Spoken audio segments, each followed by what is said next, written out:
Poll for today. In your opinion, who is best able to protect the environment? RashidaTlaib Denounces America. Declaration of Independence in disgusting July 4th tweet. To celebrate the 4th of July, Representative RashidaTlaib decided to denounce America and the Declaration of Independence on Twitter.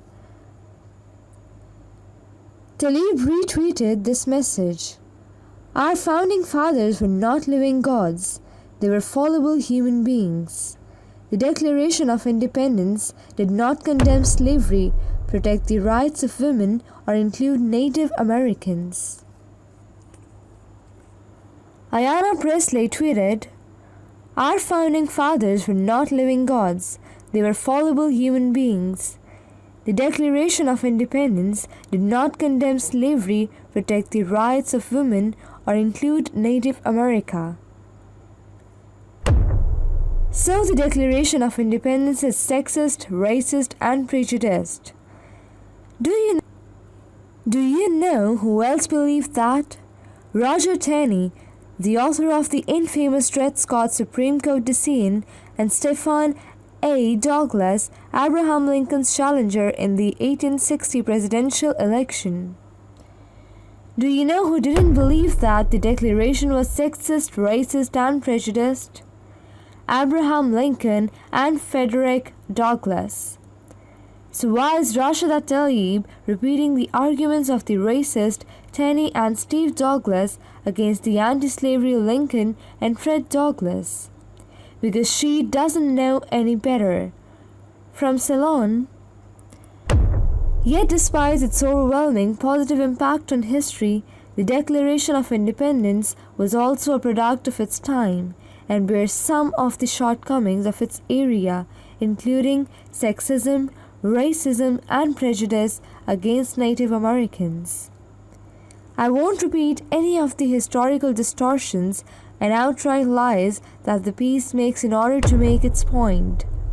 I could go line by line and explain how Ceylon and Tlaib get everything wrong about the Declaration and the American founders.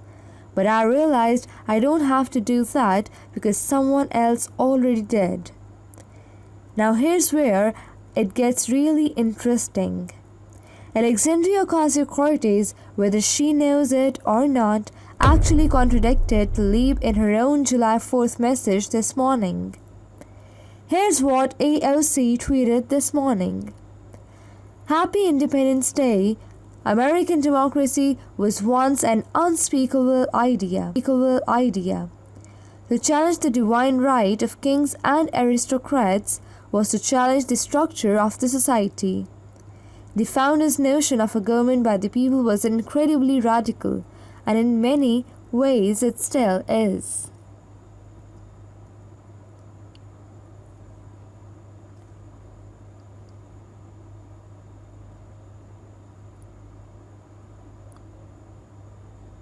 Alexandria Ocasio-Cortez tweeted, The world the British colonists inherited was ruled by kings, hereditary aristocrats, and wealthy gentlemen.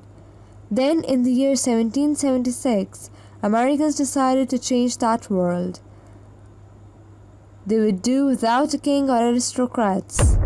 They would create a new government based solely on the people.